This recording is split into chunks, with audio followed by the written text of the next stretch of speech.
da Trade for Life, aqui é Leonardo Nunes. Voltamos a falar da crise mundial do dólar. Hoje vamos falar sobre a guerra comercial entre Estados Unidos e China. Donald Trump resolveu adiar o prazo do dia 1º de março. E aí, será que vai ter acordo entre esses dois países? Que tipo de acordo está sendo tratado nesse momento? Vamos também falar um pouco de Japão, vamos também falar um pouco do crédito chinês, um apanhado de muitas coisas que estão acontecendo ao redor do mundo na sua série favorita, a crise mundial do dólar. Então, se você está preparado para a verdade, aperte os cintos porque vamos decolar.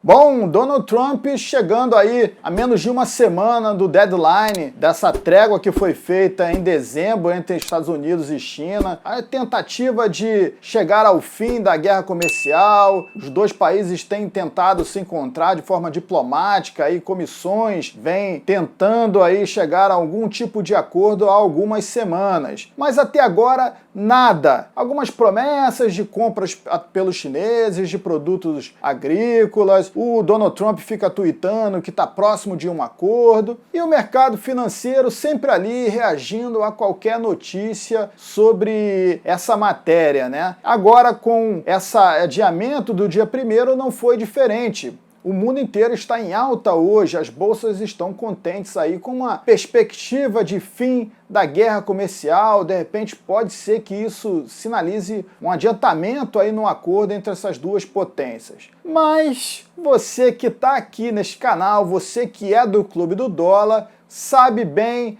o que está acontecendo entre esses dois países. Estamos vendo uma disputa econômica mundial pela hegemonia do mundo, né? São duas potências aí brigando por melhor lugar ao sol, tanto que a China está desafiando os Estados Unidos não só em economia, mas também está desafiando militarmente, é uma guerra armamentista. A China pretende entrar na corrida espacial e a China vem tentando aí mudar o perfil da sua economia. Saiu um relatório muito interessante do Morgan Stanley agora no final de fevereiro, mostrando dados importantes de que a economia chinesa hoje ela é muito consumidora, o que não era há muitos anos. Nos últimos 10 anos, a economia chinesa, os chineses estão consumindo muito. Isso devido à maior riqueza, né? A maior prosperidade da população, já que a China hoje imprime muita grana. E como a China imprime muito dinheiro? Nos últimos 10 anos, 60% de todo o crédito que é criado no mundo vem da China. Então o governo, com esse perfil ainda um pouco socialista, para não dizer muito socialista, né? Ele vem tentando de forma mais lenta controlar a desaceleração da economia do país, usando um recurso, né, através dos bancos. Ele vai colocando aí crédito para os bancos emprestar, diminuindo a taxa compulsória. Então os bancos continuam emprestando muito. Em janeiro de 2019 foi um recorde, foi mais de 3,2 trilhões de yuans. Foi o maior recorde da China, bateu 2018, janeiro de 2018 havia sido o recorde anterior. E agora, novamente, a China utiliza esse recurso para tentar aquecer a sua economia. Claro que quando você coloca muita moeda no sistema, a moeda tende a se desvalorizar. Então, de certa forma, os chineses conseguem combater os males da guerra comercial, do protecionismo contra os Estados Unidos, pela desvalorização da própria moeda. Através desses recursos, e o yuan vem se desvalorizando frente ao dólar. Então, mesmo com a guerra comercial, mesmo com as tarifas que o Donald Trump está impondo a alguns setores chineses, eles conseguem ter um melhor resultado diante dos americanos, que têm uma moeda mais forte. Os Estados Unidos, por sua vez, também têm perdido muito setores agrícolas, como eu falei aqui no último vídeo, já falei também aqui da Apple e outras empresas que têm perdido força. É claro que a China, com esse dado que o Morgan Stanley está trazendo, como um grande país consumidor, ele é um país muito importante para a economia mundial. Todos os países querem fazer negócios com a China. O Brasil também não é diferente. A China hoje talvez seja a nossa maior parceira comercial. Além de tudo, nós somos exportadores de minério, somos exportadores de aço, exportadores de celulose para a China. A China é um dos grandes compradores aqui no Brasil. E também as empresas americanas têm interesse de estar naquele mercado, por isso que a Apple entrou lá, outras grandes empresas multinacionais americanas estão tentando chegar na economia. Mas com essa imposição do protecionismo da guerra comercial, os Estados Unidos acabam prejudicando as suas empresas, pois os chineses agora estão se retraindo em relação aos produtos americanos e estão também colocando ali mais dificuldades para que essas empresas entrem no país. Então é uma situação que o Donald Trump acreditou que seria mais fácil de resolver. E agora ele está vendo que não é tão simples. Aliás, o presidente americano, a gente tem visto o perfil dele nos últimos 2 anos, ele é uma personalidade que gosta de focar em determinada questão, né? Então, em algum momento ele está focado na guerra comercial, em outro momento ele está focado no muro, em outro momento ele está focado numa questão econômica. Então ele está sempre voltado para uma discussão. Também teve aquela situação com o norte-coreano. Ele está sempre focado em apenas uma discussão. Então agora, segundo o mercado, esse adiamento do dia 1º de março, aí do fim dessas transações, né, daquela ameaça, aquela chantagem que o Donald Trump havia estipulado em dezembro, mostra que um acordo está próximo. Mas não está tão próximo assim, pois até agora não teve realmente um encontro, depois daquele encontro do G20 no final do ano, dos dois presidentes, né? Estão ali só os diplomatas em questão negociando em Pequim e também em Washington. E o que vem saindo para a imprensa é que os chineses têm feito algumas propostas, assim, vamos comprar 30 bilhões de dólares em produtos agrícolas. Algumas promessas nesse sentido que tendem a esfriar um pouco essa pressão da guerra comercial, mas a tensão deve continuar. Então, qualquer acordo que saia entre esses dois países, ele vai ser um paliativo que acaba beneficiando ali alguns setores que estão bastante sufocados por esse protecionismo, né? O Morgan Stanley também disse nesse relatório que a situação do protecionismo da China acabou fazendo que ela também diminuísse os negócios com outros países do mundo, não só os americanos. Então a China hoje tem uma negociação, a balança comercial chinesa está pesando, e isso, né, vamos colocar aqui um mercado aí de 6 bilhões de consumidores lá, de potencial de consumo, tá ali querendo consumir, e a China não está buscando novos negócios. Isso é ruim para o mundo inteiro, já que no mundo inteiro a gente encontra sinais, principalmente nos mercados emergentes, o sinal mais de inflação, de perca de valor da moeda. Na Europa a gente tem uma situação aí de quase recessão, na Itália já está acontecendo, a Alemanha está muito próximo, o Japão ali do lado também no cenário de deflação horrível, os Estados Unidos também beirando aí perto da recessão. Então, apesar da China também estar vivendo um momento de grande bolha, de grande, como eu disse aqui, 60% do crédito, são 3 trilhões só em janeiro, né? A gente consegue entender até aquelas transações dos times de futebol, aqueles números, aqueles salários astronômicos que os times acabam pagando. Tem muito dinheiro circulando na economia chinesa, que acabou criando bolhas imobiliárias. Então, aquele mercado é um mercado que também tem sérios problemas. Mas 1 bilhão de chineses consumidores. Então, mesmo que a economia seja uma bolha, lá existe um grande mercado em potencial, um mercado que no livre comércio seria maravilhoso você ter uma empresa atuando naquele mercado. Então eu não tenho tanto entusiasmo quanto o mercado financeiro está tendo no momento. O analista Peter Schiff, né, um grande investidor que também fala muito sobre esse momento da crise do dólar, ele acredita que assim que sair algum acordo, esse acordo, seja qual ele for aí entre esses dois países, o mercado vai voltar a cair forte, porque o mercado está apenas agora antecipando esse possível acordo, e quando chegar ao fato, o mercado normalmente cai. Então é uma situação muito longe de um acordo. A gente teve 3 meses aí de negociação e até agora nenhum sinal claro de que isso vai chegar ao fim. Como eu digo aqui, existem conflitos muito maiores, não só na pasta econômica, né? Então, possivelmente, essa tensão entre esses dois países deve se estender ainda por 2019, mesmo que saia algum acordo ali paliativo nesse ano.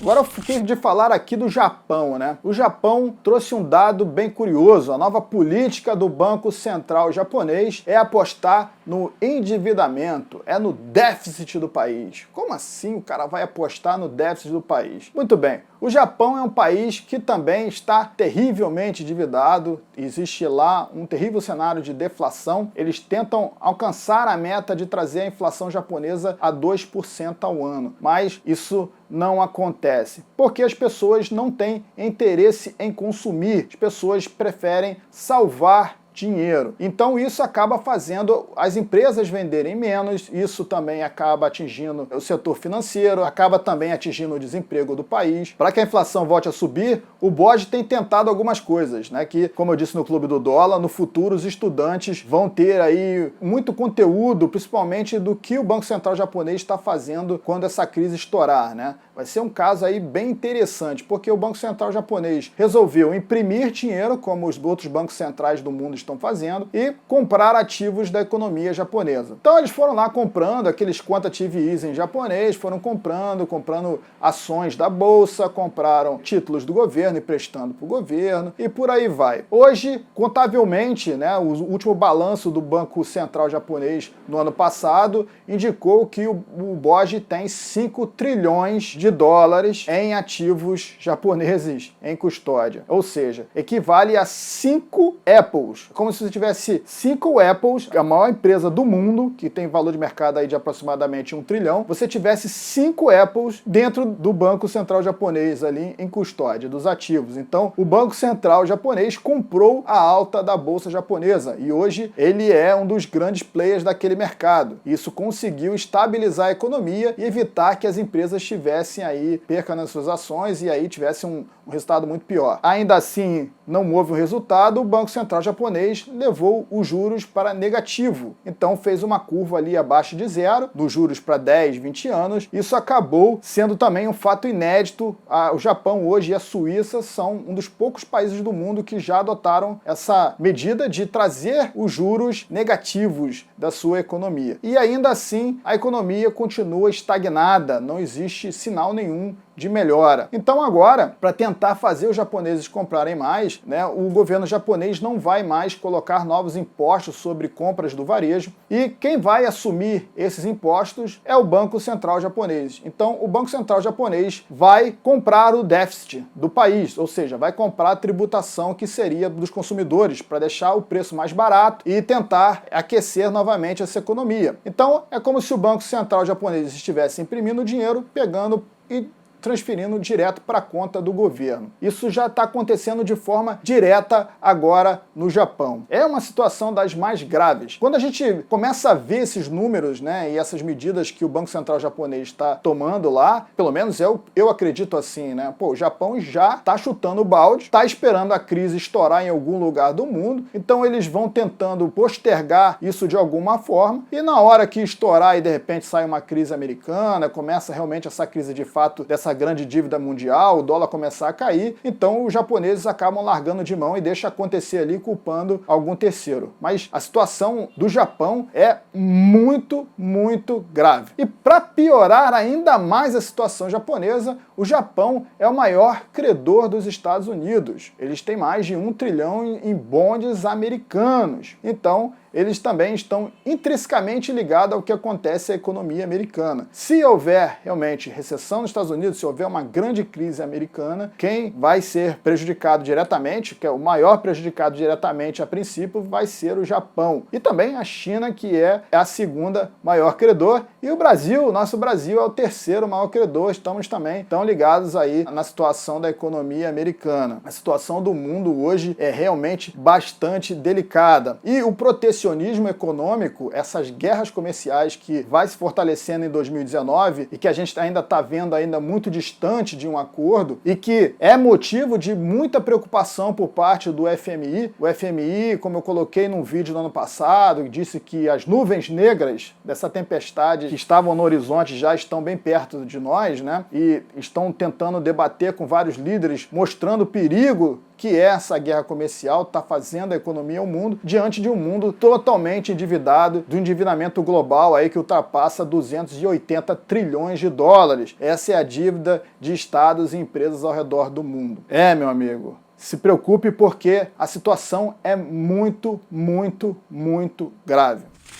Foi por causa desses números surreais que eu criei essa série aqui no YouTube. E criei também o Clube do Dólar. O Clube do Dólar tem essa função. Ele tem mais conteúdo do que o YouTube. Eu consigo colocar lá muito mais informação, consigo colocar muito mais estudo e as fontes de onde eu estou trazendo esses dados que eu trago aqui no canal. Você vai conseguir também ter uma leitura melhor do que eu estou falando aqui. Lá eu compartilho também na área de membros relatórios importantes de bancos e players. Trago também esses Dollar Cash, que é um programa em MP3 semanal, onde você vai ter um conteúdo super informativo com muito mais coisas que você vê aqui no YouTube e que vai te proteger desse cenário de grande incerteza do mundo. Aqui embaixo, na descrição desse vídeo, você vai encontrar o link para você colocar lá o seu e-mail e o seu WhatsApp. Você vai começar a receber os e-mails da lista VIP do clube e aí você vai ter a oportunidade de ter uma das vagas. Você tem um investimento mensal nessa assinatura que cabe no seu bolso. Você vai conseguir baixar esses arquivos a hora que você quiser, para você escutar no seu carro indo para o trabalho, para você escutar indo para a faculdade, na academia, para você escutar nos seus finais de semana, para que você compreenda melhor e como você pode se proteger dessa crise. Então faça agora a sua inscrição, não perca essa chance de participar desse grande clube.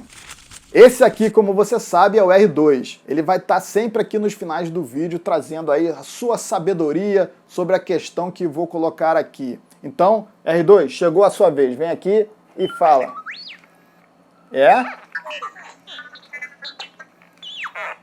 Entendi. Ok. Com essa frase do R2, esse vídeo vai ficando por aqui. E você também participe desse vídeo deixando aqui embaixo o seu comentário, o que você acha sobre essa guerra comercial, o que você acha dessa situação japonesa, o que você acredita que pode acontecer com o Japão. Eu tô rindo aqui, mas a situação realmente é muito delicada. E espero que você compartilhe aqui a sua opinião, vai ser um prazer conversar com você aqui através dos comentários. Até o próximo vídeo. Tchau. Tchau, R2. Aê!